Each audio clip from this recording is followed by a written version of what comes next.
This is the notebook where I've planned every single day for the past few months. And I've actually planned every single day except days when I'm on holiday for the past almost 2 years at this point, probably about 1.5 years.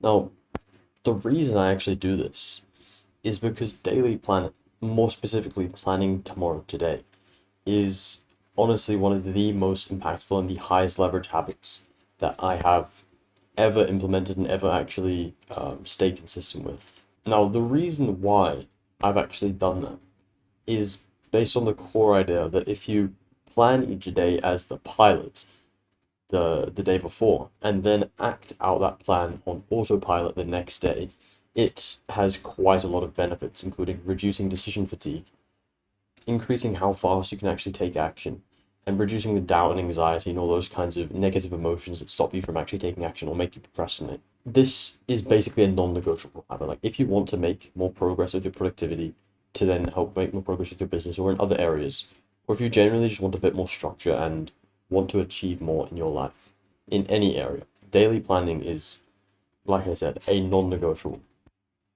So how do you actually do it? Well, what you want to do is every night get a notebook or a piece of paper.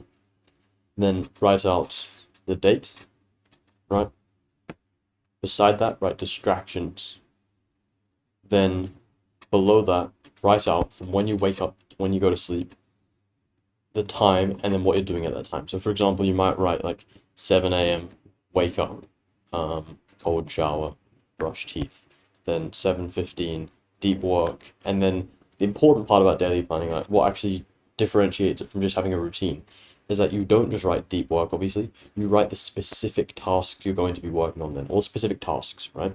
And so maybe you write deep work on creating the training for your clients, or creating a course, or deep work on YouTube video creation, right? You want to write out the very, like, down to the smallest details, just so that you understand exactly what you're doing, how you're doing it, and when you're doing it, right? And you do that for the entire day, every single thing you're doing, even the boring stuff, even meals, even sleep, okay? Literally everything. That gives you a very clear idea of exactly what you're doing, when you're doing it, and while you're doing that, you're also probably going to be thinking a bit about why it's important and how you're actually going to do it.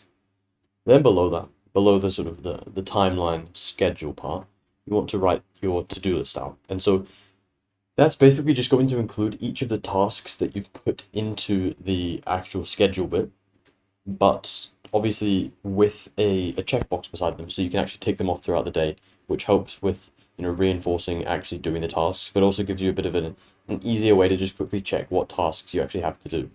That's why it's also great to do this on paper, because with this, I have it right beside me on my desk. So throughout the day, I can just glance down and see what tasks, I'm doing, what time it is, and what I'm supposed to be doing at that time, and everything like that. With what I mentioned earlier of the distractions thing, where you write distractions at the top of the page, what you actually want to do is throughout the day, as you get distracted by something, you want to tally when that actually happens, so that at the end of the day, you can look back and see exactly how many times you actually got distracted.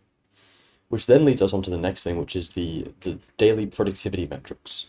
And so one of them is time. So you just write down how long you actually worked for, which you should also be tracking throughout the day by just writing down how long each work block was after you finished it. So at the end of the day, you can write down the total work time. Then you want to write down your focus, which is basically 100% minus a certain percentage for each of those distractions you tally. So maybe you say that each distraction is worth 1%. Maybe if you want to be a bit stricter, 2% or even 5%, right?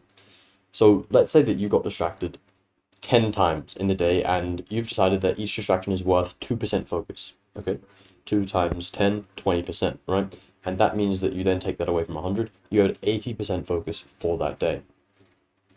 Now, of course, that's going to change how many depending on how many distractions you have and what value you actually give to each distraction. And you can make that easier or harder, like how many percentage points each distraction is worth, depending on how strict you want to be with that. The next metric is output. So that's the percentage of your planned tasks on your to-do list that you actually got done, right? And with both focus and output, you can do it that way, or what you can do is basically write them down more based on how you felt, or like how focused you are, how much you got done relative to other days, which can give it a bit more nuance, but it can also make it a bit more subjective. So you can kind of do a mix of both and take into account how many times you got distracted, then relative to other days, and just how focused you felt, how much you actually got done. Even if you got less to-dos done, maybe you just worked on them more and did higher quality, right? So you want to not just make it entirely quantitative, you want to have a bit of qualitative input there as well, just to make it a bit more representative of what actually happened throughout the day. The last metric is your rating. This one's very simple, so the other one's a little bit complicated. This one's very simple. It's just focus and output added together and divided by 2. So the average of the focus and output to give you like an overall rating for the day. And so then the last part of your daily plan is just to write down 3 improvements at the end of the day. Just 3 ways you can improve, or problems you can solve for the next day to make it better. Now with the metrics, the rating, focus, output, and time, and the improvements, you want to fill those out at the end of the day before you plan the next day. And so, just to recap, how this would all work is the first time you do this, you're just going to write down the date, the distractions section, then plan out the entire day chronologically with the times and what you're doing at those times, write the to-do list below it.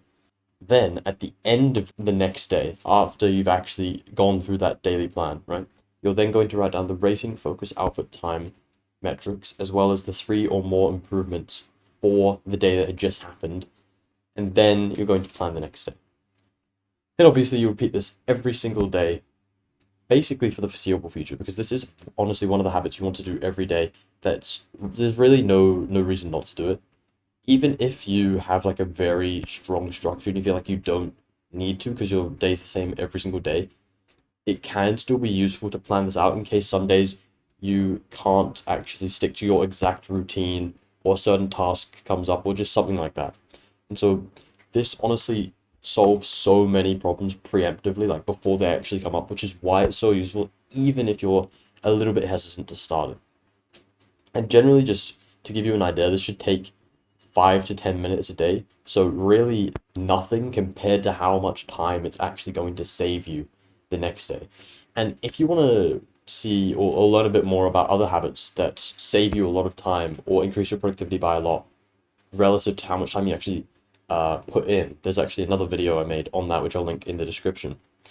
Now, if you actually want to get a template for daily planning with this method and a bit more explanation, I actually have a link at the first link in the description to my free school community, which has a course you can go through for free to learn a bit more about this and other productivity advice as well. That's basically everything I had to say. Start daily planning, honestly, today. Go and take action on this.